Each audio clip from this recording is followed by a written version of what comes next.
Hello, everyone. I just want to welcome everyone to this virtual space. My name is Taylor Chang, and I serve as curator of film and performance at the Honolulu Museum of Art. And it's an honor for me and my colleague Sarah Fang and us at the museum to partner with the Pacific Islanders in Development Program to bring to you this three-part series, Carrying Culture, and the second installment, Voices of Our Youth. We had an amazing first installment about a month ago during Celebrate Micronesia, and really excited for today's program, highlighting some of the most inspiring voices in our community. And we hope you enjoy it and join us again for the third installment, which will be later this year in November. But we just want to say mahalo nui for taking your time to spend your time with us this Saturday, and we hope to see you more. And I'm gonna pass the torch back to Dr. James Viernes to carry on the program. Thank you. Thank you so much, Taylor, for your support and for giving this series life. We also want to thank Sarah Fang, also of the Doris Duke Theater, Honolulu Museum of Art, who's been a valuable member of this team. We appreciate all of your work with websites, with editing, and the other behind the scenes efforts. Again, my name is James Viernes, and I'll be the moderator for today's exciting panel with these wonderful people that we have today. I'd like to acknowledge the Pacific Islands Development Program at the East West Center for being a partner, supporting, and organizing this series. We do look forward to more creative collaborations between the Pacific Islands Development Program, or PIDP, and the Honolulu Museum of Art, or HOMA, in the future. Big mahalo to everybody joining us today and to those who are viewing our live stream. This is a virtual event, but as we are based here in Honolulu, Hawaii, we want to acknowledge with gratitude and deep respect Hawaii's Kanaka Maoli, the native people of this land who are our host community. So mahalo. Before we start the program, let me tell you a bit about the format. We have three poets, and I will introduce each poet one at a time, and the poet will share two or three of their works. Feel free to share your reactions for each of the poets in the chat if you're joining us via Zoom, or as comments if you're watching us on the social media platforms. After all three of our guest poets have shared, we'll engage the poets in some discussion, and then we'll open the floor to questions from our audience. And at that time, you may type your questions in the Q&A box. We ask all of you in the Zoom or joining us by Zoom to only use the Q&A feature to enter your questions. That'll make sure that we don't miss anything and that we get to them. Please do not put your questions in the chat function, but again, instead use the Q&A box. Okay, with that being said, I'm very honored. We want to get the show on the road. I'm very honored to introduce our first poet, who may not be youth by the conventional dictionary definitions of youth, though she is very youthful at heart. Resida Keller's poems are a gift to Micronesian youth. Resida Sampson Keller is an educator, storyteller, and mother, originally from Pohnpei State in the Federated States of Micronesia, more specifically, the smaller outer island atoll of Pingelap. She counts herself as fortunate to have had opportunities to teach here in Hawaii, but also at the College of Micronesia, FSM in Pohnpei, and currently at Northern Marianas College in the Commonwealth of the Northern Mariana Islands. As a teacher and as an active community member, the sharing of her culture and her experiences allows her to connect with youth and to highlight issues that affect them. Although she loves to write, most of what she writes is written with herself as the intended audience. It is the outlet where she can untangle her thoughts, clarify her understanding, and cement the knowledge that she is learning each day. But most importantly, it grounds her and connects her to her family, her island, and her heritage. Resida, we're honored to have you and delighted that one of the poems you will share, Li Pingelap, is written in your native tongue of Pingelapese. and provides guidelines to our youth about their roles and their responsibilities to their families and society. And I believe you will also share a poem that is a tribute to your mother and a reflection on what I have learned as, or what you have learned as you grew up or came of age and traveled abroad and then returning home again. Um, we'd like to welcome you, Resida, and ask that you now please share your poems and tell us about how you came to write them. Resida. Thank you, Dr. Viernes. And thank you, everybody, for joining. Let me go ahead and just a brief introduction to Leaping Up. This poem was written as part of our Women's Day celebration, and it was written specifically for women. But the theme was balance for better, and we were trying to think how is it that we can convey to our youth the idea of balance from a cultural perspective. And what we came up with as a committee of women was that we need to understand our roles traditionally. It's very important before we can engage into our new roles as women in this modern age. And so I wrote this as a keynote speaker and had different women and different girls share the different parts of the poem. So it was a poem read in parts by women of different ages. So I'm going to just go through this real quickly, and then I would like to read it also in my translation in English so that everybody can be able to share in what it means. Okay, so here goes. Leaping up.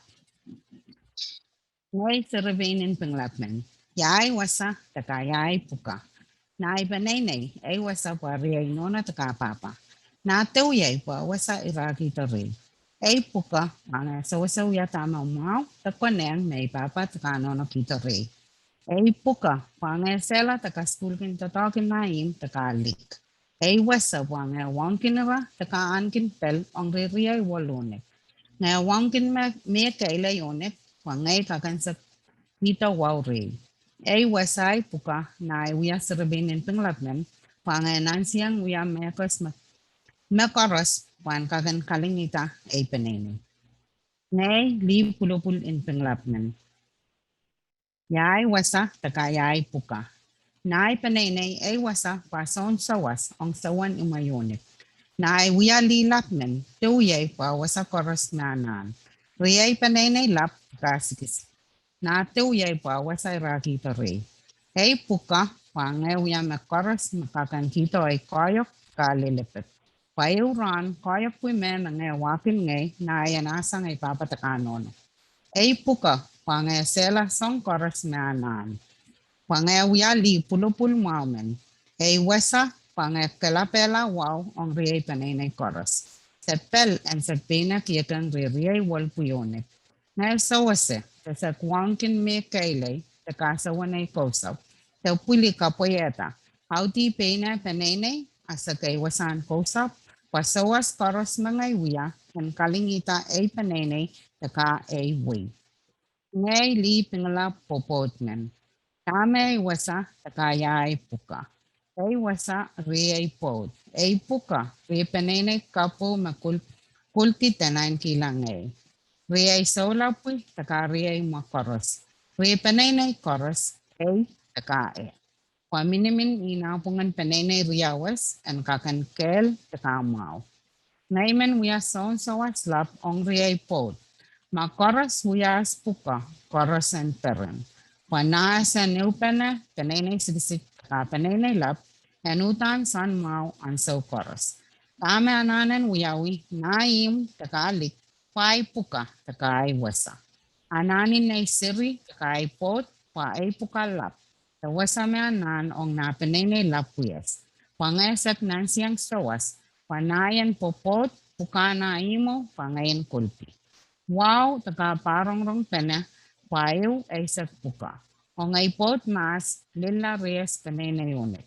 Mga yasay puka, taka ay wasa, na ay wiyali popot man, panay na riyaw me new pene, yan wiyaw te fanamaw. Ngay, nono pingalapnan. Tame ay wasa, taka ay puka. Ay pukalap na kauno kita rey pangayo palinay siri ta kilang ranan. Ranan ran koros. Ongara rosanin paluar takasat rosanin palingin. Ay wasa pa ipanay siribui ipanay po. Tewiyay pana pungara. Pangakakan sa kilata ta sawasay ran sa koros. Ay puka pangakas kulinay siribu yun. Siribu mga ikaipuila ta siribu mga isawasay pali. Napanay na isigisip takalap. Ay pukalap takakasampal pangapatakyang almaw takapong. Paskul kiyang rera arapatapat takasya. Takasat kasalang rera limpakan kauno na aramor. Na ay wiya no men ngayanana wiyata tama pong. Panay sirian kila talasang tama ngay wiya. Audi pena tama ngay pa. Ay wasa pa kayo na imay. Pangakakan wiyata imay and wasa kayo. Kung rin ay sirit takari ay panay tamananin nga repen sa wasla likin imoy, kay puka pangawiya tamanan. Kay puka panga sawas na ipanay sigisik takalap. Tasat sawas na iwasan kosan. Panay umayan son, te wasan mau. Nga sipisang naikel, tasat kulpe na siri. Pasan kakantila likin eskel, tasat nansiyang sawas wasamanan. Ay puka, pangawan kinay po. Takasalang rin ay siri, pasiyo pena, limpak pena, tasawas pena. Payo ran sak nansiyang ankin kainin miniminu ang rera po. Naay wiyan no men, ay puka, ay wasa, pari ay panay. Ri ay po, ri ay way, takari sa may kos. Kauno kos, makapayagin ngay ay puka, nay siri, takayang ngay ay po. Tabamo na karos, ay puka, ay wasa, pa wasa makauno kiyang ay. Wasa may no kiyang unik, ay wasa ay puka, paan pasan kita kauno. Ngay sirbenin pengelapman, ngay li pulopulin pengelapman, ngay li popotin pengelapman, ngay nono pengelapman. Ngay mamepuyunik, amo makaras, ngay saksirian kauno. Tangay makapitipit kasampalan sa may kauno kos. Maunik sipsang rin, takapingo wawan sa kala rin. Sa asyonik li pinglap, sa asyonik makoyok, takapay, tapwaitan panaynay, pwaitan way, pwaitan sa asyonik may pinglap, minare sa asyonik, sangin kalangan ang kauno kos. So let me go ahead and just share it in English so that can be better understood. That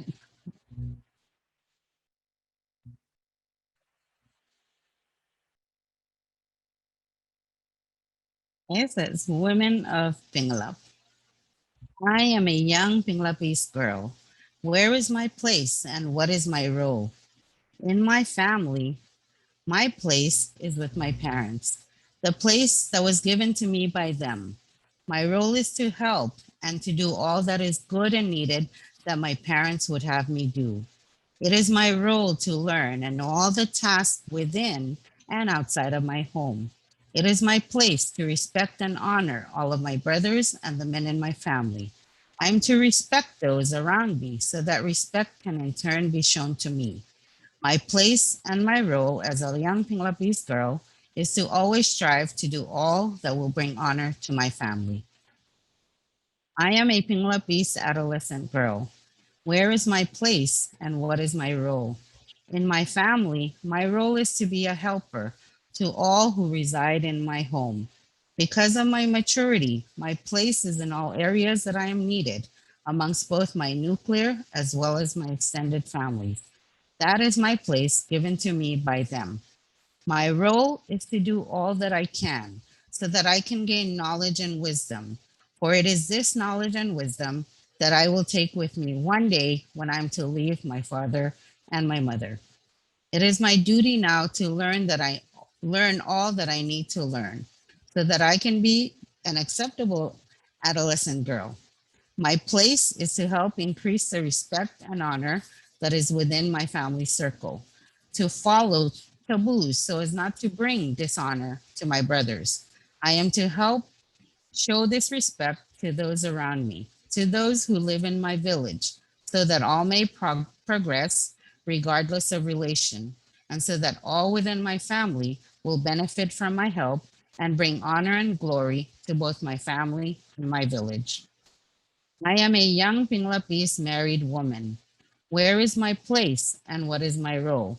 My place is with my husband, and my duty now extends to my newly found family who has accepted me to be their daughter.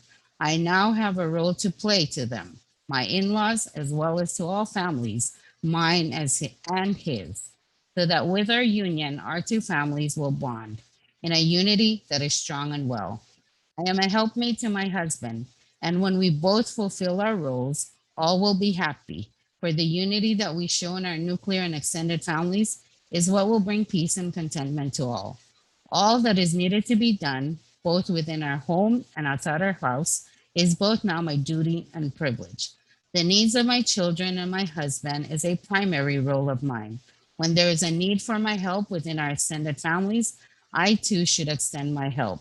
For when I entered into my marriage covenant, my place in this our new home came with new roles and duties for me to fulfill.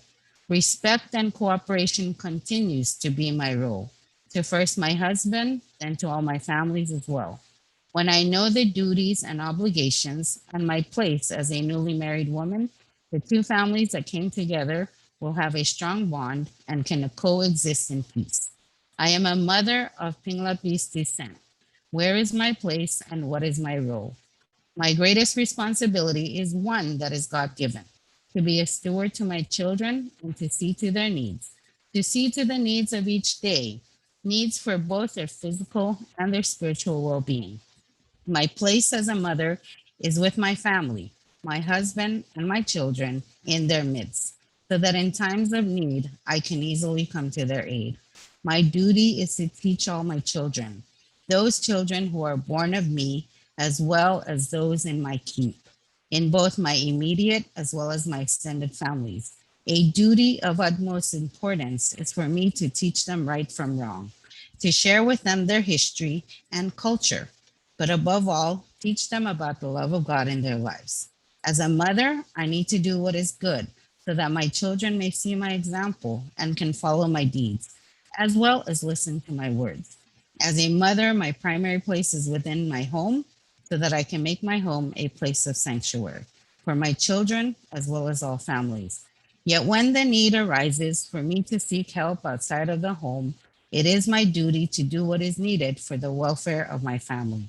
My role is to always assist in my immediate and extended families and to lend a hand to my community so that my home, my community can be a place of peace.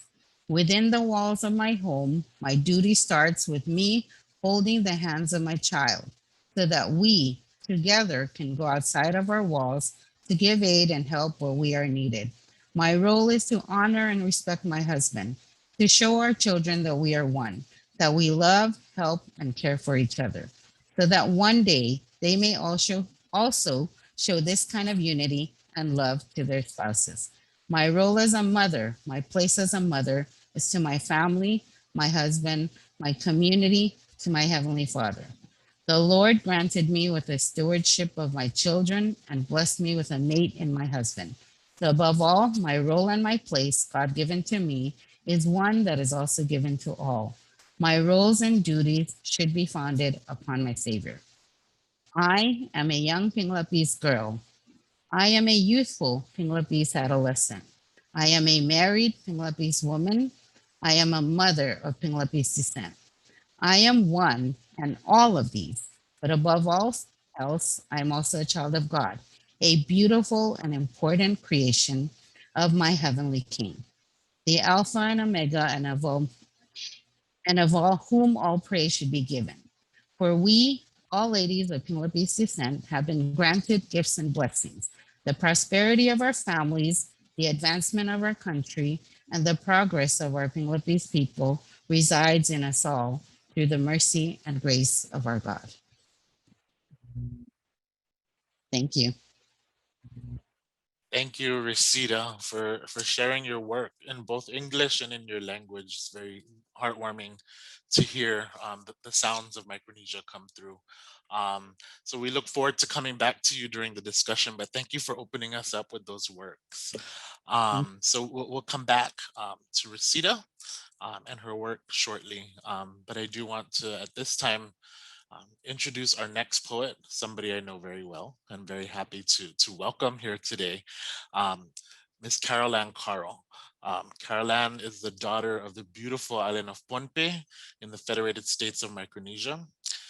Having graduated with her Bachelor of Science in Biochemistry at the University of Hawaii at Manoa, she now lives and works in Hawaii.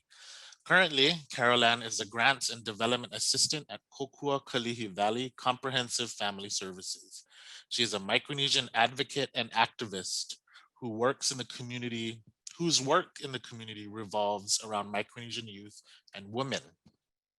As a storyteller, her collective work, Keweriwer, is a collection of writing and poetry that explores the social context of her life and her life as a transformer of that social context.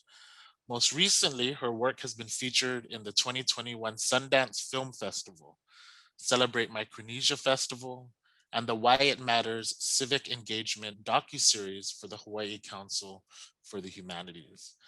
Carol Ann, your leadership in the Micronesian community and as an advocate and organizer, it's an important part of your identity and a wonderful positive contribution to the state of Hawaii, which struggles with social justice and equality.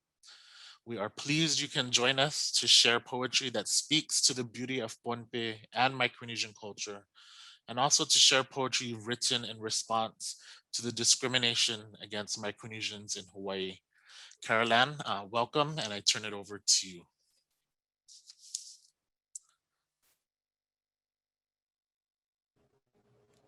Kalangan. Thank you so much, James. Mona iban pachoyong na naichungal pawa siya ichungal sa karatang wow. Kay puni ban kupurana nilab, wow ni lapalapakan, pulitakan sabta kay naway, o melel lapal waliapan the Pacific Islands Development Program, the East West Center, and the Honolulu Museum of Arts.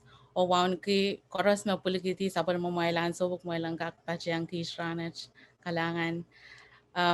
Like James said, my name is Carol Ann. Today I will be sharing 3 poems. The first is actually my first spoken word poem I ever performed, which is about the Micronesian region and identity here in the diaspora. The second is one that was written in response to In the Memory of I Remember SICAP.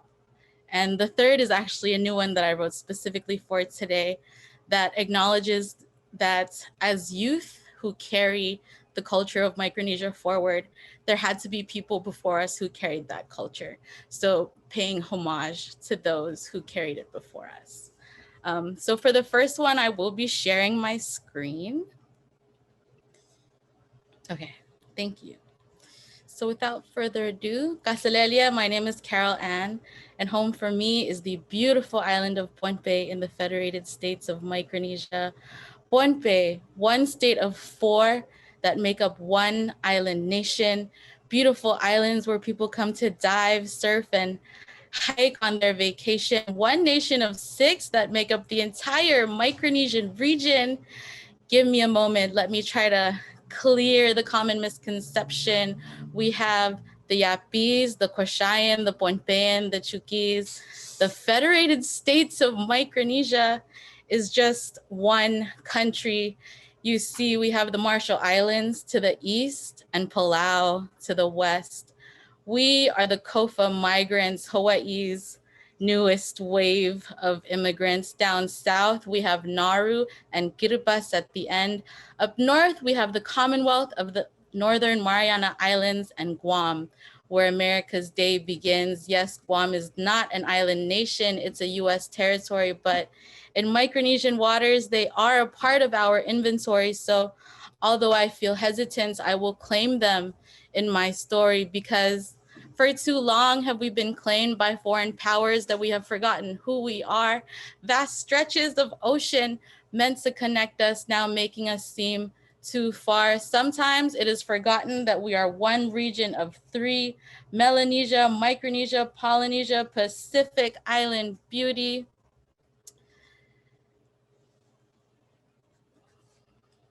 Sorry, I think I missed a slide. We have been shushed by foreign labels. Pacific Islands, they say, but when foreigners say Pacific, do they really understand my way? I come from the island of Pohnpei, where on the other side of yesterday, across the oceans of Oceania, my ancestors would navigate. On the other side of yesterday, my ancestors had a vision of a new place they could call home, the lagoon of life, an island risen, a crew of 16 members, 9 women and 6 men. I speak their names to life in need of their guiding presence. Sutakono Peranu and the prophet Sapkani, Langperen Sopelata and his brother Sopeleti. The 9 women were Leo Lele, Lian Kachao Chik, Liaramen Puel, Lupak Takalang, Litorkani Lumwechu, Lisaramen Puel. A canoe handcrafted by pivotal women whose presence, as the story goes, would conjure wind for the voyage. Even on my own life's journey, these women are the seed of my strength, my courage. An octopus would guide them in the direction they seek, and lo and behold, they found the exposed reef. Here they stacked rocks to build an altar in praise. Upon a stone altar is the literal translation of my island's name, Pohnpei. For upon this stone altar, my island was built so that more people could voyage to it and navigate more still. The clans came later, calling this island their home, embedding themselves deeply rooted in stone. For at least 2,000 years, my culture has thrived despite decades of foreign power. My culture is still alive. I walk through megalithic structures. I pay tribute to chiefs. Chiak, wow, Sar, traditional concepts the English language fails to describe because of its ambiguity. I share with you today the origin of my island because here I want to make something irrevocably clear. My ancestors were navigators, as you've heard this story go. As such, we claim oceans and islands as continuous homes. We claim the identity of navigator, and along with it, the identity of immigrants. Although I travel by airplane today, I feel the same turbulence. Growing up a Pohnpeian, being a navigator was more than just reading, was being able to read stars. Being a navigator is about welcoming everyone who travels from near and or far. Pohnpei, my island, is a place for those who come. It does not matter the color of your skin or what language rolls off your tongue. We are navigators. We are immigrants. We're Oceanians. We are one. Whether you come to stay or just temporarily, we're obligated to treat you customarily with unsolicited respect, humility, and kindness. That is what being a navigator, a Pohnpeian that travels, means to me. If I could, I would have stayed home to pursue a higher degree. But because of the systems imposed on my island, here is where I find the opportunities. If I could, I would have stayed home rather than being bombarded by such negativity. Hearing even government officials say, my country is so bad, we choose to come here because being homeless in Hawaii is better than being rich in Micronesia. Really? Home for me is the beautiful island of Pohnpei, where ever since the other side of yesterday, immigrants has been my identity because navigation has been my way, my land, my language, my culture, my heritage is my identity. It is not negligence of one. This is what it means to be from where I come from. Kan roroki irapensap o patpatok patapensap sarawi, be stewards of the land and passionately breathe life into oral history. Pohnpei is a place for those who come, an island built on an altar of stone. Come to Pohnpei where you will be welcomed with open arms, because just like my ancestors, you come to find home. Thank you. And the next poem is the one that was written in memory of I Remember.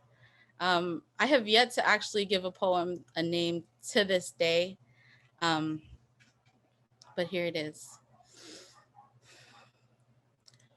One less cockroach, prove me wrong. Hate, so much hate, so much misinformed hate, so much cognitive dissonance, so much selective, force-fed ignorance. Why? Why is a 16-year-old child dead? Why was he shot by a public servant sworn to protect? Because he was a criminal. Because he was a young Micronesian Chuukese boy caught in the liminal, misplaced, displaced identity, never Micronesian enough, never Hawaiian enough, never American enough, never colonizer labeled enough. People shown a lens that chooses to see our kids as the problem instead of the systemic socioeconomic barriers that bar them. The same system that says stealing justifies a brown child's death is the very system that doesn't hold the colonizer accountable for land theft. The same system where we have to constantly reiterate, articulate generational trauma that's race-based is the same system stripping us of our ancestral landscape, separating us from our indigenous spaces where we can constellate, recenter this boy's diasporic identity, displace his self-hate, teach him that as the owner of a Chuukese, Micronesian, migrant identity, his existence as a descendant of a navigating society is the extensive culmination of a legacy of people crossing oceans to build relationship and connection, relationship and connection in order to be adaptable, in order to be resilient. As a young Pohnpeian Micronesian migrant woman, I choose to have the audacity to call on those connections my ancestors crossed oceans for. I challenge the relationships that my ancestors and your ancestors forged. Abolish, dismantle, transform. Cross this ocean of liberation and community and rebirth the ocean nation that our ancestors dreamed for I Remember SICAP, so that we don't have to worry about our future ancestors and the legacies that we're going to leave for I Remember SICAP, for the young, for the misled, for I Remember SICAP. See, the thing that I need people to understand is we can teach the young misled, but we can't teach the young dead. We can teach the young misled, but we can't teach the young dead. Thank you. And the third and final one, sorry to just jump through all of them. The title of this last poem is called Aikel, If I Have Courage. And like I said, it pays homage to all of the elders who have been carrying culture before us. You're gonna hear, for those of you who are familiar with Micronesian poetry, you're gonna hear some references to a lot of people that I look up to and to a lot of people who are not only poets, but also activists. So here we go. Echoes of Oceania blend into my essence. the ocean shaping the island that is me. Can you feel the magma that is my ancestors' candescence, folding, molding, lifting, birthing me out of the sea? If I have seen further, it is by standing on the shoulders of giants, people who sweat and cry salt water in defiance. Moving with utmost intention, we were never drifters, we are navigators. If I have courage, it is because I have faith in the knowledge of my ancestors. Anthems of women shaking foreign ground, speaking, singing, chanting with breath that vibrates from powerful ancient sounds. Silent warriors, windblowers of languages, songs, and chants that drum to the beating of island waves, whose written words make me proud of my Uros and Pohnpei. If I have courage, it is because I have faith in our elders. If I have courage, it is because I have faith in our youth. If I have courage, it is because I have faith in our brothers and sisters. If I have courage, it is because I stand on the lava flow of shoulders that is all of you. Kalangan Erer. Kalangan Carol, for your powerful, powerful and passionate words and your wisdom. And for your reminder that the challenges and the obstacles and the hate, but also the triumphs of our communities are nothing new, but more so now need to be remembered and overcome. So thank you for your words and for your work. We again are looking forward to coming back to you in the discussion, but for now, Kalangan, thank you. And we're going to move on now to our third young person here today that's going to share with us some of the work that he's been doing. I'd like to now introduce Ifit Hoppe-Cruz, who is an advocate for social justice. Born and raised in Makaha, he loves fiercely his home. A rising junior at Waianae High School, he is looking forward to returning to in-person classes. He is a member of the Nanakuli Performing Arts Center, 7 years strong. In his spare time, Ifit loves to learn. He is an avid reader. He loves to write, to go bodyboarding, learning to play tennis, and he loves martial arts. Ifit, thanks for joining us. You have been a powerful presence at other events, such as the Why It Matters poetry workshop, Witness in Agofli'i, Kadedi, and the Celebrate Micronesia Festival, where you performed poetry with your mom, Untitled Hoppe-Cruz. We're glad you are here and can bring your powerful poetry into this space. So welcome, and I turn the mic over to you, Ifit. Aloha mai kākou, mahalo nui, malailo o Ifit Hoppe-Cruz, koinoa, no makaha mai au e no hoa ma malaila. And it just fills me with such pride, honor, and humility to be here and to be sharing a little bit of myself. I'd like to start and just say Sainam Asi and mahalo nui to all the coordinators and panelists. I'd also like to thank at this time specifically Dr. Hattori and Dr. Viernes. It's an honor to share this space with such amazing people. And my mom says Santa Rita represent Dr.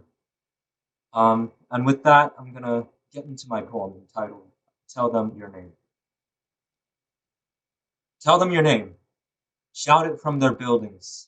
Have the words of your ancestors penetrate their concrete jungle. Tell them your name. Let the sounds of your mother tongue cascade. Let it cut canyons into their ignorance. Tell them your name with the pride of one who is fearless, the pride of your elders who were not allowed that privilege. Tell them your name, in the language of the land, your land, the language that shakes their system to explore. Tell them your name. Convey your history, your heritage, your hopes, and speak your name with the power that it holds. Tell them your name, and in your name, tell them your place. Be rooted in your aina, be pa'a, be indigenous. Tell them your name. Don't worry if you're still trying to find it. Don't fear if you're unsure of how to pronounce it. Just tell them your name. Tell them your name and repeat. Repeat as long as it takes for them to get it right. Just tell them your name. Don't answer to a transliteration. Don't answer to contempt. Don't answer to settler anger or frustration. Answer to your name and tell them your story. I shout mine from Ka'ala to Nganya. Ho'ima Kapiku, and I will tell them my name. For I am Ifit. I am born of my ancestors' animism. The roots of my name cement the roots of my culture, and like limestone, I become. For my name suggests verdance. It suggests life. What does your name mean? Tell them your name. I will. I wrote that. I think we're going to get into it a little bit more in the roundtable discussion, but it's Ifit is an interesting name. It's a less common name that than people are accustomed to, and so sometimes it takes a little while to break them into it. But really, if you aren't able to refer to yourself in the correct name, if you don't know your name, you don't know yourself, and they need to know you. I have lived all of my life in Hawaii, going back to Wuhan a couple of times, and it is a beautiful place. And so I'm in the following poem, Beyond the Sea, I'm going to speak to that kind of multicultural, existence. Beyond the sea, where the sun sets, I see home and I see po. I see Kahiko and I see future. Here, beyond the sea, where Maui's anchor holds down my wonder, I must be Tautau Tasi because these are my beloved sands. Home, I hear you here and I see you there. Okanaloa, Ka'ia'ia, I wear you around my neck. O Ifit, O Marianas, I wear you around my wrist. I must be the Ainai from here to Guahan, or E'au ika Papau, Papa'u ika Ho'opono. I must be the Naupaka, I must be the Lemai. Ahe anayao, ahe anepo. And Sainama Asi, mahalo nui. Mahalo Ifit, Sijus Maasi.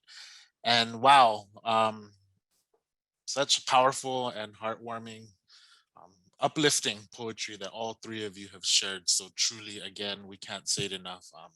Kalangan, Sijus Maasi, mahalo. Thank you so much for sharing just a glimpse into all the amazing work that all three of you have been doing out there.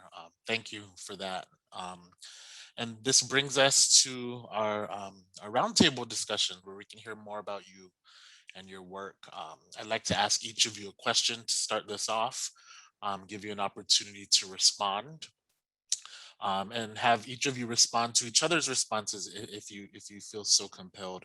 And then we'll open up the floor to questions from the audience. So let's get this started. Ifit, if I can ask you, you mentioned a bit about your name. I was wondering if you can talk more about that. Your poetry and presence are so strong, and it's a great reflection of your name, Ifit.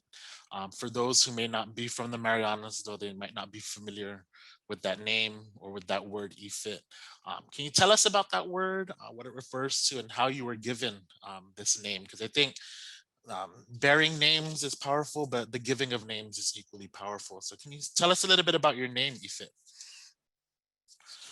Mahalo. So my name Ifit is the tree of Guahan. It's a hard, sturdy wood, and a lot of the pictures you see of it just creates such beautiful artwork, such beautiful creations. I was given my English name, my legal name is Ifit Hoppe-Cruz, and that's actually the Americanized version of. And I've always known that my name is Ifit. Like it's not coincidental. That was the intention. Um, However, it's been a little while, or it's only been a little while that I've started referring to myself as Ifit. In 7th grade, I started to talk to refer to myself as Alamea, which is what I see to be the Hawaiian equivalent of the Ifit. Just that, and I did this, at the time. Mauna Kea was there was a lot of not controversy, but a lot of support for the Kia'i protesters, not protesters, Kia'i, sorry, Kia'i, and so in an attempt to not necessarily assimilate, but to become more connected to the culture here, I began to refer to myself as Iste. But on my 14th, I think, birthday, we went to the back of Makaha Valley, and I met my first Alamea, or Mehamehame. And at that time, I asked it. Is it okay if I use the name Ifit? At that time, the tree that I was asking didn't respond in the way that I thought it would, in a way that made me feel confident in claiming that name as my own. And I really think that it was setting me up for this, to become more connected with my ancestors, to become more connected with my actual kula'iwi. Though I have much love for my Mo'one Hanau. Thank you. Caroline, can I turn over to you now? Ifit and his mom, Anghit, were in one of your poetry workshops, and I understand that you continue to teach poetry, most recently teaching a workshop for young students in Kalihi. Um, can you speak about your journey and evolution to becoming a poet and a teacher of poetry, and what this means to you? I can try. Yeah. It's really funny that you bring up the history, because the first time I actually spoke in front of a group of people and talked about the issues between Hawaii or just being a Micronesian in diaspora was in Resida Keller's speech and communications class. And so did I ever think I would do poetry like this? No.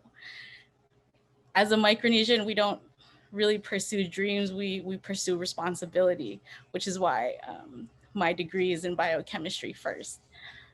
But because of the community work that I've been able to do, and because of the wonderful community that I have, I was able to actually start doing poetry on top of the work that I do, because I work at KKV, and because what they do is broadly, community work. Having the two mashed together have been so great.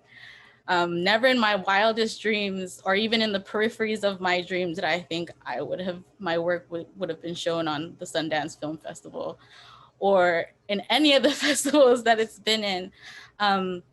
But poetry for me has become this Western medium, for lack of a better term, to start reteaching history in the diaspora, because when we're out here, we're not, or for me personally, having grown up both here and back home, I didn't grow up as a Micronesian. I grew up as a Pohnpeian in Hawaii. And so that nuance made my life very different growing up. So when I moved back and I started working with youth again, I realized that there was this hunger to relearn history, and this hunger to be able to speak it and speak their own truth. And that's where poetry came in. In the West, it's in Western education, history is a written record of the past. But for a lot of Pacific Island cultures, especially Pohnpeian, it's oral. And so to be able to incorporate history and teaching and using spoken word as that medium is how I've been able to reach more youth, and how the practice of reteaching and civic engagement has been able to reach a wider audience. Yes, thank you. I think that's really important to point out. One of the things that you raised, which is just so empowering, I think, is the connections of all of us in the community and the work that we do, whether it's Ifit and his mom collaborating with you through a workshop, or you coming out of Resida's class inspired to do the kind of work that you do. Our genealogies are all intersecting. And I think that's the real power of our communities, despite some of the the tough things that communities have to deal with. So I think that's an important thing to mention. And you're right. I mean, I think one of the things I think for all three of you that I'd like to hear you speak on at some point is, um, the power of this tool of poetry. Like you said, none of us were raised to be poets, right? We weren't trained classically in the art of poetry, but as you said, it's becoming more so a powerful method, right? A powerful way of reclaiming voice. Um, in many ways. So I think that's important. And with those connections in mind, if I can ask you, Resida, you've been an educator for a long time, for many years, and I understand that you helped create a Pingalapi's community youth organization. I believe it's called Hope Youth. Hope being an acronym for helping our people excel. I love that. I think that's great, and it's a great model that others can follow. Obviously, your work as an educator, the work of many other Micronesian educators, has had immeasurable impact on young people like Caroline and Ife and many others. So I wonder, thinking about that as a model, can you tell us more about your program and how and why you started that? Just to start off, I just want to say that Carol Ann has always been brilliant in my class. And I also want to acknowledge Ifit, because I think the idea of identity is really important, especially for our students, because I know Carol Ann, when she gave her introduction, one thing I remember was that she said she wanted to become, going to medicine or chemistry or, science. That's what I remember. But she also said that she grew up in so many different places that she considered herself to be all of those things. And that's really a challenge for our Micronesian youth, because you can say, I'm Micronesian by ethnicity, but I am half of this and half of that, and I was born here but I vote there, or so we have all of this that they have to contend with as youth, and that issue of identity, and telling them your name. I think that was really powerful. I think that that is something that will, that hits everybody who has ever tried to figure out who you were, right? So for me, because I also, my early years, I grew up in Hawaii, went to elementary school there. Then I went to high school in Pohnpei, and then I went back to college in Hawaii. And then I'm teaching here in the CNMI. And so, it's been quite a journey. But I think with our youth program, we wanted to start that. We applied, my mother-in-law and I, and with the help of my husband and my father-in-law, we wrote a grant and received some money. And we thought, we need to, this is money that we could help our youth, help them with identity. Okay, because it is something that, so the grant allowed us to work with our youth to help them build stronger roots and be able to really learn more and keep them out of trouble, right? That was the main thing. It was, we were trying to create all of these activities and these workshops and symposia. We were trying to do all of this so that our youth could stay away from all of these, these things that were coming in and distracting them from what they should be doing. And so I think one of the most empowering things was that we got the mothers involved. And I think doesn't matter where you're at as a Micronesian, we always respect our mothers, right? And so getting them involved in all different aspects of the youth program was something that was helped the youth to come in and to participate. And just by getting them there, I think that's half the battle, because there's so many things out there that they could be doing. So getting them to come to a workshop or to come to to come to a symposium and listen to people, things like that.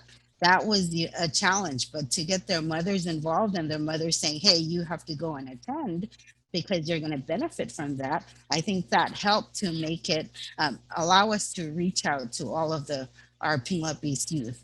Now, the challenge we had was that we were targeting youth from 3 different communities. We have 2 strong, big Pinglapis communities on the island of Pohnpei, and we also have a Pinglapis community of youth on the actual outer island. Now, these students come from the outer island to the main island. They come to Pohnpei for high school, and so that's when we were working with them.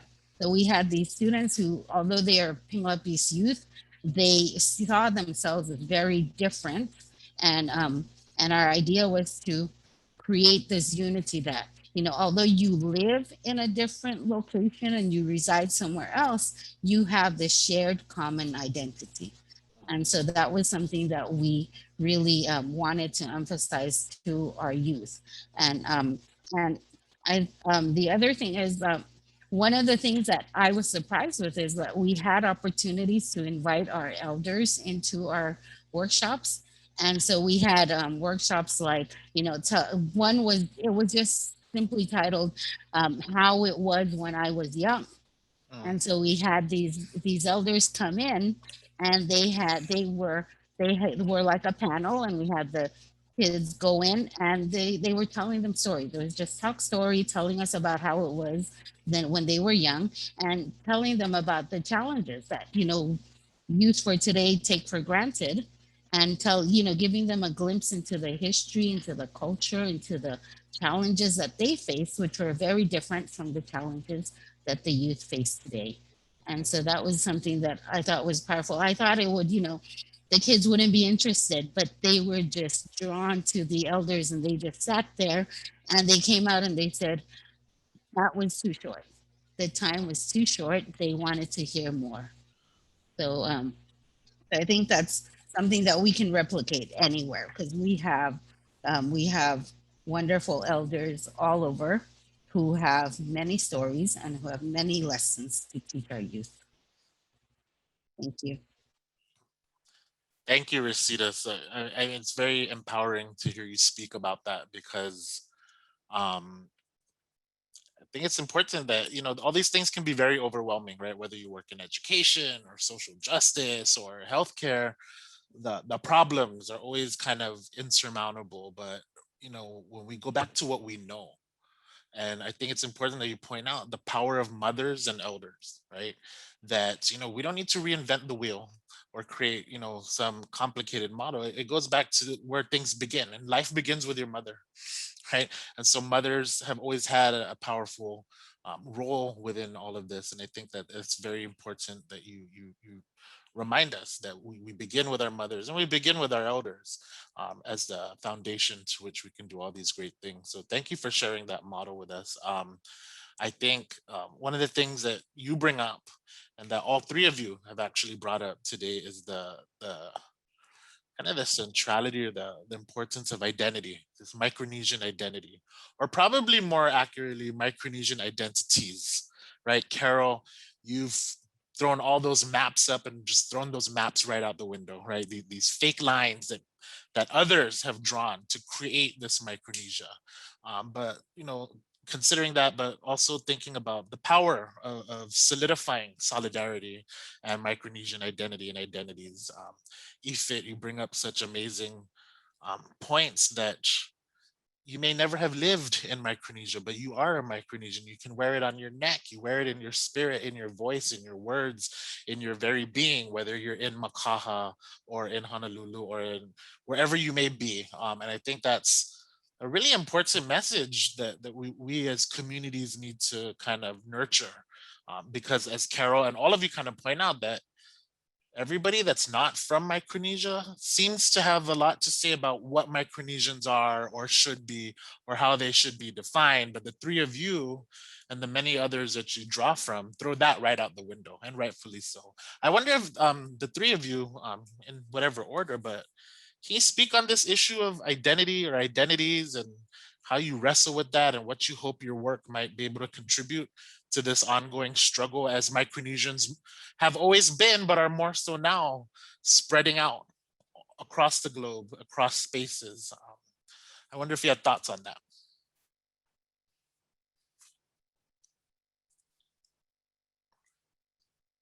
Yeah, go ahead, Resida.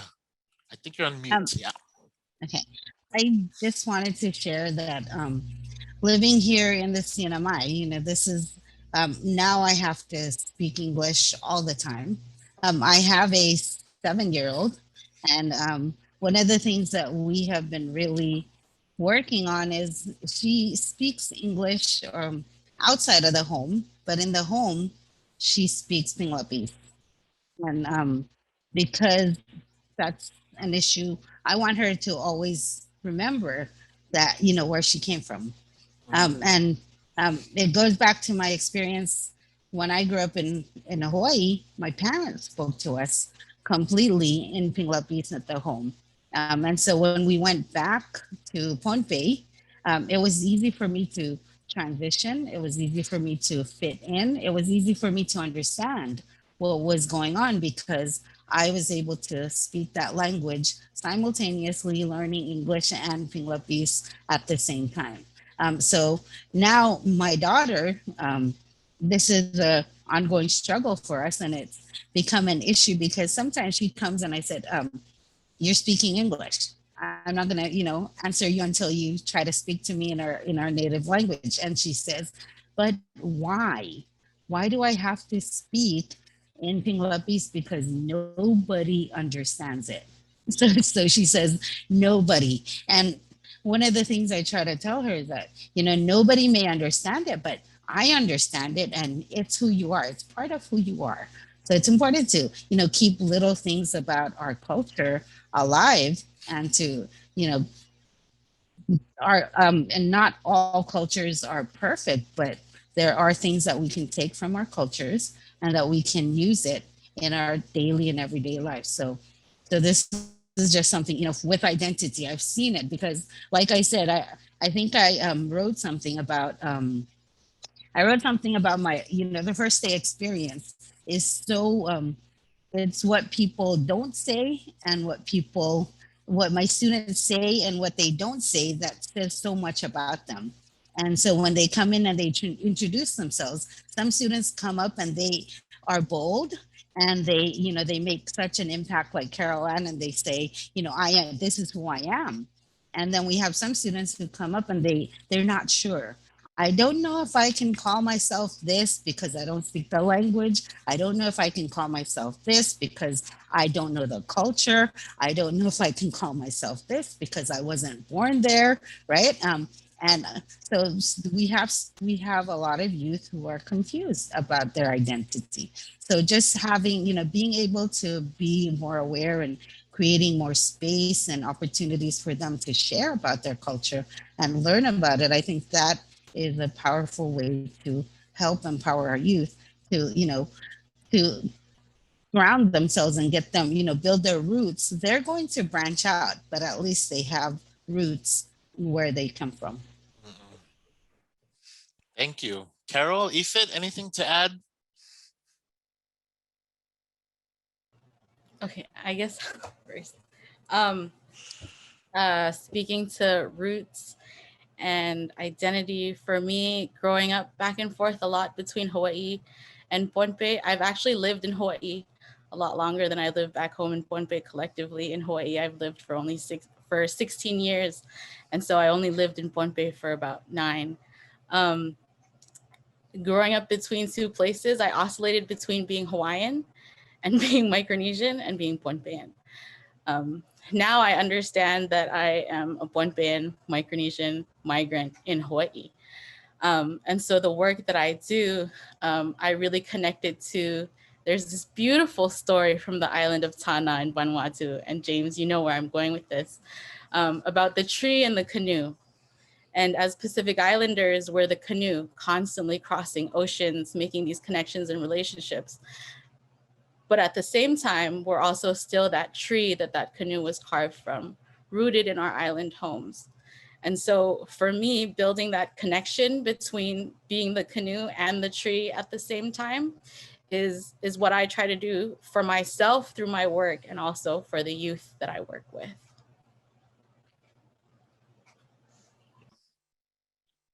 Thank you. I really can't top anything that was said. But what Auntie Resida was talking about really resonated with me. How sometimes youth, they have a hard time identifying as something, like saying, "I claim this because this," or "I can't claim this because personally I don't speak the language," and yeah, I was going to start talking about blood quantums, but I'm not going to get into that. But, I think really, personally at least, it as someone who is of the Pacific Islands and, who identifies as more broadly an indigenous person, as I have, people who, lovers of Aina on all sides of my family. I think that to limit ourselves to just one specific identity and be completely rigid in that it's not enough, especially in this changing world. I personally will choose to identify first and foremost as a lover of land, a lover of the ocean, and using my Oiwi not ideology, but my Oiwi roots and what has been passed down to me through those roots and ancestral memory. I really feel that we can become very effective lovers of land and very effective people on the earth. Yes, thank you, Ifit. I think you all of you remind us of I guess the fluidity of identity, right? Whether we're people of the land, people of the ocean, people of the spirit, people of a mindset. Um, we are not confined to land. We are not confined to any space. So thank you.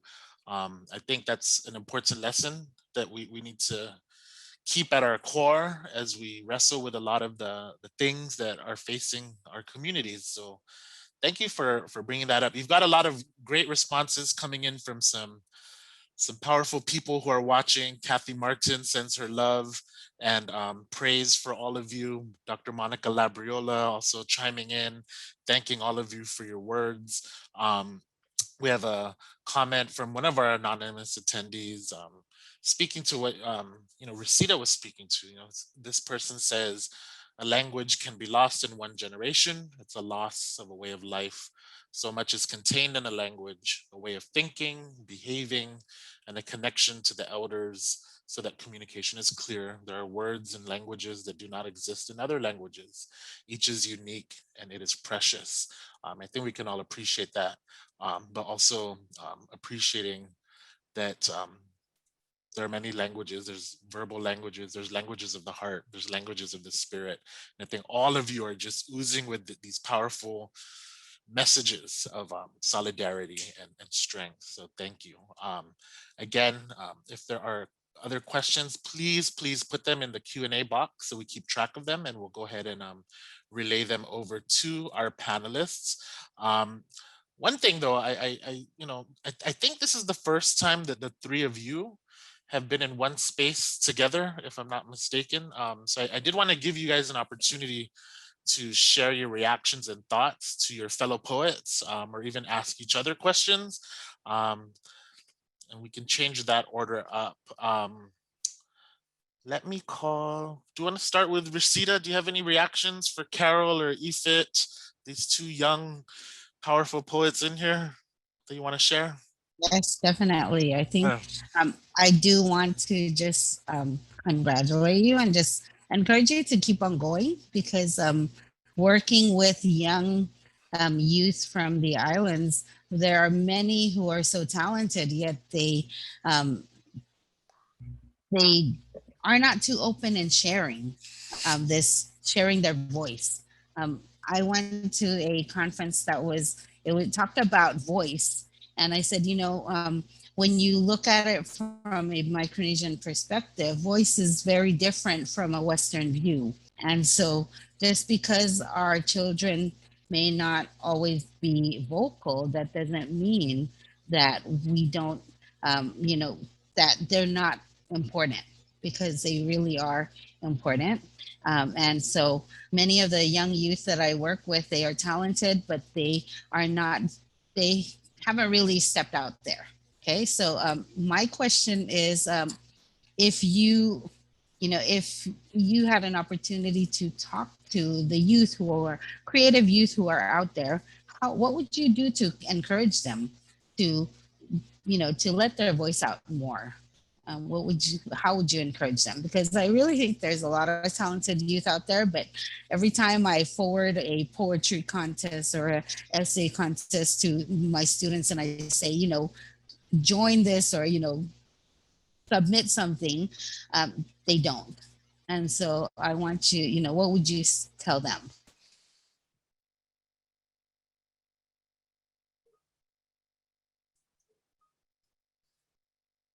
Carol, do you want to jump in there, or Ifit? I'd like. Oh, sorry. Please Go go ahead, first. Ifit. Yeah. No, I was just gonna say I'd like to invite my elder to speak. He pulled that card, Carol. It's your turn. Dang it. What I would tell them, or I don't think so. For me, when I work with youth, it's not usually a one time like you can do it. It becomes this process, right? Where every time we learn a new topic, like I remember our youth took a trip to the Bishop Museum, and they saw this sustainability exhibit where like they were making containers or making buildings out of containers.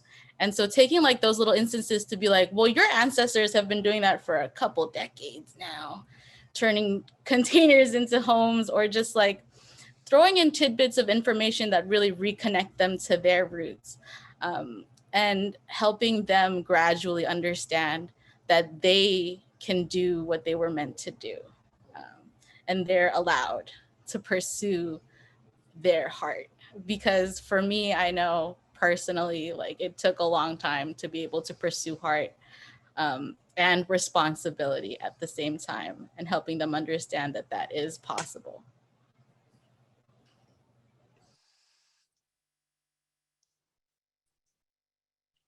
My answer is just really similar to what Auntie Carol shared. Yeah, and just reinforcing the idea that like this is you, like you're capable of this, and you know, encouraging them. And I mean, for me, it's different since I'm their peer, and I don't want to come off as like condescending or higher than them, but it's these students, my peers, are really, really smart. Like it's amazing. They just have to be, I mean, told that it's okay to be smart. It's okay to like show that, you can you can be both smart, good looking, and sporty. And B, it's just telling them that they have the knowledge, because they do have the knowledge. If they want to, they could teach a class on some things. Like and it's not always like traditional education. Like I've been realizing during this summer program with Kaala Farms that like these students, one student comes to mind, my friend Pohaku. He has so much knowledge about the Waianae Mountains. He has so much knowledge about tracking, and that's because he's a hunter, not because he sat down and he looked at books, but because he's actually in the Aina. And so he may not be as familiar with the terms, the names of the mountains, the some of the practices, the names of the practices that he's doing, but he's doing it. And just showing that not all knowledge is learned in one school. There are different forms of knowledge, and it, you can know it. Excellent point. I mean, it sounds cliche, but the school of life, right? Education and learning doesn't just happen in classrooms or buildings or schools. And as myself as an academic, I hate to be a traitor against my own kind, but most learning for Pacific Islanders does not happen in schools. So thank you for opening that wide open.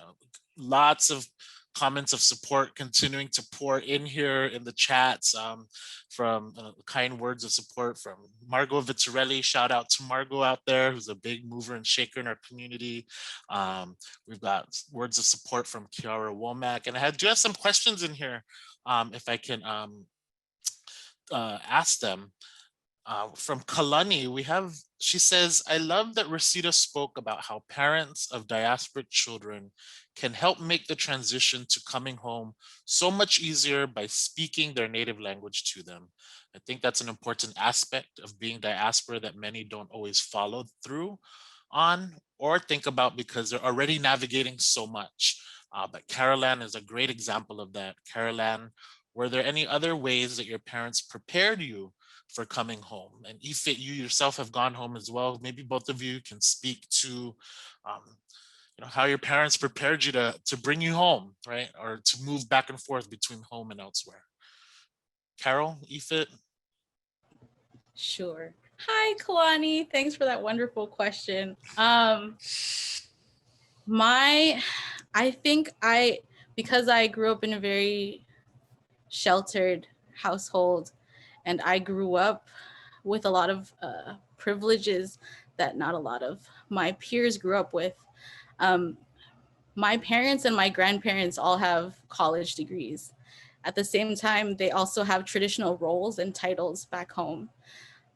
So I grew up in a household that navigated both a traditional lifestyle and an American one, as we would call it, where we understood, or my parents always taught me that we're Pohnpeian first, and that America was just a bridge that we had to cross here and there. And I'm really grateful that my grandparents were able to raise me in the culture and force me to go to a lot of traditional gatherings and actually live the culture, right? Like Ifit was saying, I learned by practicing.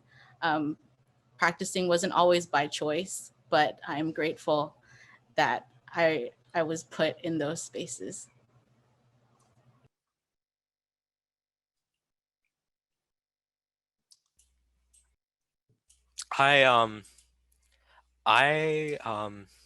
Sorry, that's a lot of ums. But being from Hawaii, we've gone back a couple of times, but it's not like the amount. I mean, it's never the amount that you want, like when you call some place your home, and you also call some other place your home. But to prepare, we have books of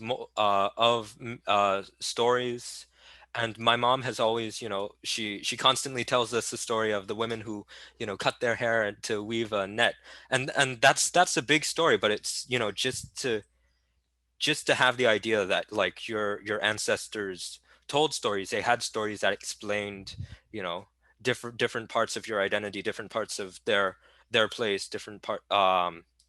It's powerful, and having that as young people, it's really important. And so I think, like, just the presence of our stories, and of not just mo'olelo, but family mo'olelo, like um how my mom talked about how often my grandpa, my great grandpa, my tata and nana, they moved about um during their time together. She told us about how they had to elope because of issues at the time. And just to have like the idea that there's some other place, you have so many more stories, you have so many more people in your life, just a little bit further away from you than your, well, in my case, my paternal family. It's really powerful. I Yeah. Yeah. We have a lot of questions here, and I want to make sure we get through them. So just to move along through the queue, Again, from Lori, thank you so much for sharing your poetry. She especially appreciated the bilingual poems. Um, is there support or what support or resources are needed for you to publish and print bilingual literature for youth, whether in the FSM or here in Hawaii schools? And just to tag on to that, for Resida, um, you know, what do you suggest for families who do not speak their language? So just these questions are in the way of resources and what's available. Resida, did you have thoughts on that? Because you're in the thick of education and resources. Um, so I don't know what resources there are for, publishing and bilingual. I do know that Prel is a big help in providing a lot of resources for us. I know the historic preservation Mm, in Pohnpei, they have been working a lot with the communities to actually just get the history in writing. And they're working, there's a lot of work that's going on trying to get all of, because just in Pohnpei, we have all the outer islands with their own cultures and their own languages. And then we have very specific customs and traditions in all of the municipalities. And so it is really a struggle. Just as an example, my daughter went to first grade partly on the island of Pinglap and mm, partly on Pohnpei, and then we came here, and we came here, and then she's jumping into all English, and so one of the things that we found was interesting was that um, in Pohnpei, first to fourth grade, the curriculum is in Pohnpeian, and so the curriculum is in Pohnpeian, and but when she went to Pinglap, the teachers taught in Pinglapese, and so she had this combination of Pohnpeian and Pinglapese, and then when she came back and forth, she also did preschool in English, and so so she had this she would come and say, how come my answer was this and my teacher said it was wrong when it was really the same thing, so there was this struggle for her to try to like you said, navigate all of them together and see that there are those similarities there. But I did work with my husband and members of our traditional community through the historic preservation, trying to put into writing the history of our island. Also, we worked on documenting historical place names, historical festivals, and traditional food. So we did do that with the historic preservation. Unfortunately, the funding that we received only published a few. So we have sent copies to the Pacific Collection at COM, and so we have that available. But I'm not really, I haven't been really big in trying to publish. I've just been trying to get my thoughts out there and just putting it out there. yeah. But yeah. Okay. Thank you. And to jump onto that, there are a couple of questions where we may be running out of time, but I want to make sure we get to these last couple of questions because I think they are important. A couple of them I'm going to combine, and along the lines of what you're talking about. And just as a reminder on the question of resources, our wonderful support staff are throwing links into the chat with resources. So those of you in the audience, make sure you check those out. But in the way of this notion of education, there's a question in here, a couple of questions that I think are important. One of them says, of course, this is a great program, great discussion. Expressing yourself through stories and poetry takes courage and effort. You're all to be congratulated.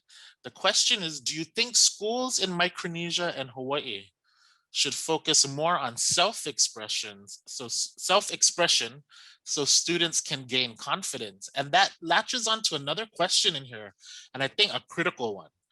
Do you think our cultures of humility hold us back from telling children that they can, whether they can have these voices, whether they can express themselves. So kind of a big question, right, about our education system, but also our culture of and the ways that our cultures may impact self-expression. Any of you three, do you have thoughts on this? Because I think it's really important. Me. Sorry, a lot of excitement there. I do think that schools both here in Hawaii and back home should focus a lot on self-expression. I also think that they should focus on teaching the history and the culture of the history, one that isn't centered in Western history. I think I never want to say the culture holds us back, Right. because we're the practitioners of culture. And so because culture isn't a monolith, what we choose to practice is what the culture is. I think the humility that we've been taught is not necessarily rooted, or well, the humility that is referred to in this question is one that I was taught was not tied to Pohnpeian culture. You can be sansal, you can be out there, and you can still be humble. You can be a combination of all of these things. So I think tying those two questions together, if the education system can really reteach or first reclaim education and reclaim Micronesian education, then our youth can express themselves better.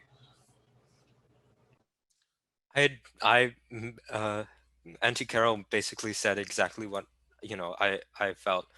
The idea, it's a misconception. It's a Western misconception of humility to say that because we are humble, we can't express ourselves. We can't be individualistic. We can't, well, not individualistic as Westerns think, but individuals. We can't, express ourselves as individuals. My kumu taught me, and this is Hawaiian belief. So, but I'm sure it really relates to Micronesian belief. It's there's a difference between ha'a and hoihi, and they are on they're on a whatever this thing is called. They're on something that balances two things. You can be very, very humble and have a good amount of respect for yourself. And usually the people who have greater amounts of respect for themselves, it's what is it? It's they're a lot more humble. Whereas, people with lower self-esteem, they feel the need to be a lot louder, hype themselves up in front of people. And I mean, this is terrible, and I'm paraphrasing, but that's just what I was taught.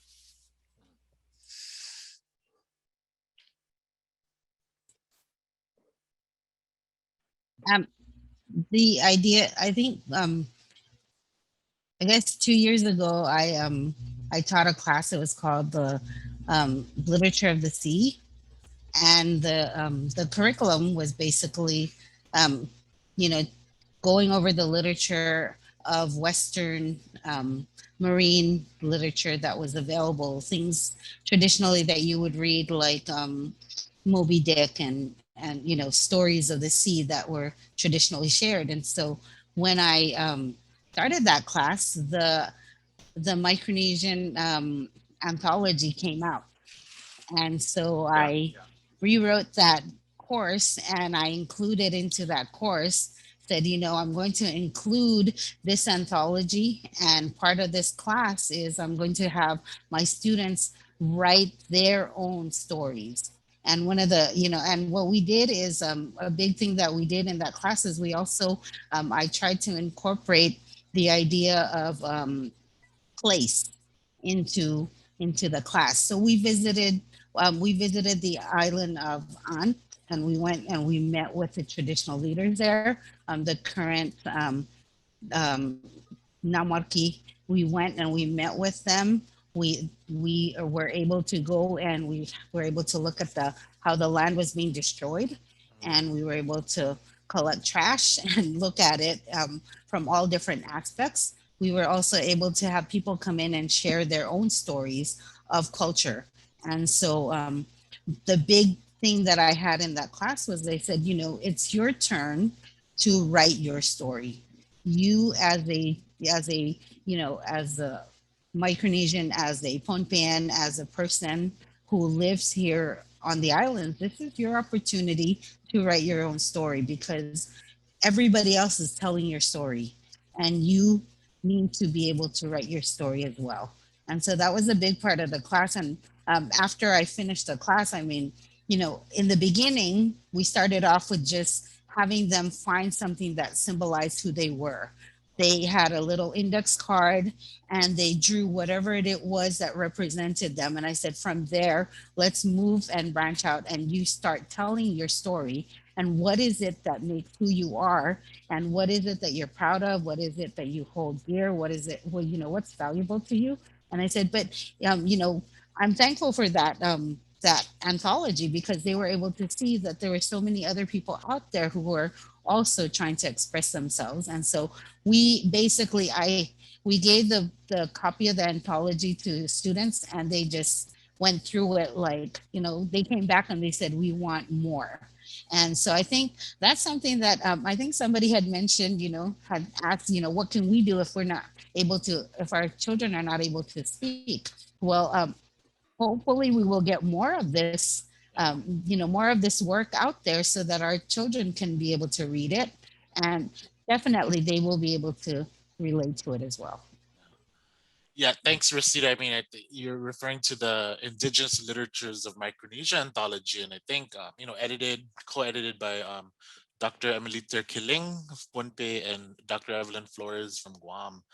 For those of us who were a part of that or had our work in it, I think all of us were contacted on an individual basis. Oh, can you submit your work? And when that thing came out, it was like, where did all of this come from? Nobody knew that so many people across Micronesia were writing over a long periods of time, or producing voice. So there was really an amazing thing to see come out, and I agree with you. I think we need to see more of that. So thank you for bringing that up. In the interest of time, we're going to end this with one last question for all three of you, because I'm getting messages here that we're running out of time. One of or a couple of questions that have been coming in, and I'll just combine it, is to close us out. For the three of you, who are the Micronesian poets or scholars or artists or elders or anybody out there who have inspired you or who continue to inspire you? Can you share a bit about that as we bring this to a close? Starting with anybody. I'll go first. Well, I forgot earlier to mention that the name Ifit was actually gifted to me by my auntie Keisha, Keisha Calvo, who is now a doctor. She got her doctorate. Yeah, so that's really cool. And she's really inspiring to me, just as a scholar and someone who's really rooted in our culture, as well as my mother. She actually was published as well in that anthology, and she just has really influenced me and taught me a lot about how to start change as a as a teacher, as an educator, as someone who is trying to get more educators on this side, and just all around a really involved person. And I saw the question earlier, who's your favorite, or who's one of the inspiring poets of Micronesia or the Pacific Islands. And my immediate answer was, Haunani Kittrask. She's not a Micronesian poet, but her understanding of empire and all of her writings, it's just really inspiring to me. And so I wanted to bring her name, but also everyone who's in all our panelists and the organizers, they've really inspired me, and I just have so much thanks and admiration for all of them. And yeah, so mahalo nui.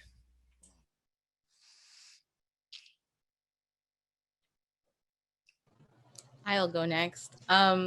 I draw inspiration from a lot of places in Oceania, Haunani included, as well as Heoli Melekalani Osorio and their words and poems for like Native Hawaiian movements, Kathy Jetno Kitchener and climate change in the Marshall Islands. A lot of the people that inspire me are also people that don't traditionally refer to themselves as poets, but create spaces for creatives. Julian Agwan from Guam and the Marianas. Dr. Mary Hattori, here with us today. Auntie Inocenta Sound Kiku, also here with us today.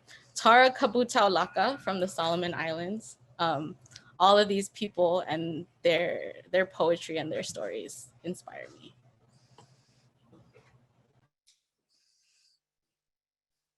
Thank you. I'm gonna have to say, I read a lot, and I'm just like a sponge, and I'm soaking it all in. And so, I think I love all that is out there. But I have to say, the first person who had inspired me would be my father. So similar to like Carol Ann, I think similar to Carol Ann, who had parents who, who made her participate in culture, and who had her, be a participant in what was going around and learning it, whether we wanted to or not. We were included. We were included, and we were encouraged, and we were told to be a part of it. I think that helped. So my father, similar to Carol Ann's parents had, he had a college education, and he also had traditional titles, and so it seemed like we had our feet in both areas, and we had to absorb all of that and navigate it and really be really hopefully learn from that. But I think one of the things that I think my father was just a wonderful storyteller. um, Everywhere he went, there would be a group of people around him, and he loved to tell stories about the culture. He was also very good conversationalist. I want to be that kind of a person. Like you can meet them the first time, and you are able to share with them, and you're able to learn from them, and then you're able to really be able to connect. And I think that's inspiration to me. And so today, meeting all of you and listening to you, and also from everything that I have read, I think that has continued to be an inspiration, and has continued. I want more and more of our youth to be exposed to this and to read this, so that they can also be able to, together, I think collectively, we can all inspire each other. Yes, thank you. And I hope that the three of you know that the three of you are a huge inspiration. For we're seeing it in the comments, but your voices and your work and your spirit are just jumping out from the screen. And so thank you for that. If you can, you know, for me personally, I was home in Guam for 5 months working remotely. I just got back to Hawaii 48 hours ago, and all of you know it's hard to leave home. It's hard to sit on that plane for all those hours and watch Micronesia disappear behind you. But I feel so much better having sat through this session with the three of you. And so I thank you for that on a personal level, that my re-entry and my readjustment back to Hawaii has been made that much more energized and inspired and easier through your hard work. So I think on behalf of everybody that's watching this, I think I can safely say that um, you're all amazing, and you're all very much cherished and appreciated. And so I thank you for that. As always, time's gonna run out on us, and I think we've come to the end of our allotted session. So we're gonna draw this to a close. But again, thank you for your words and your presence.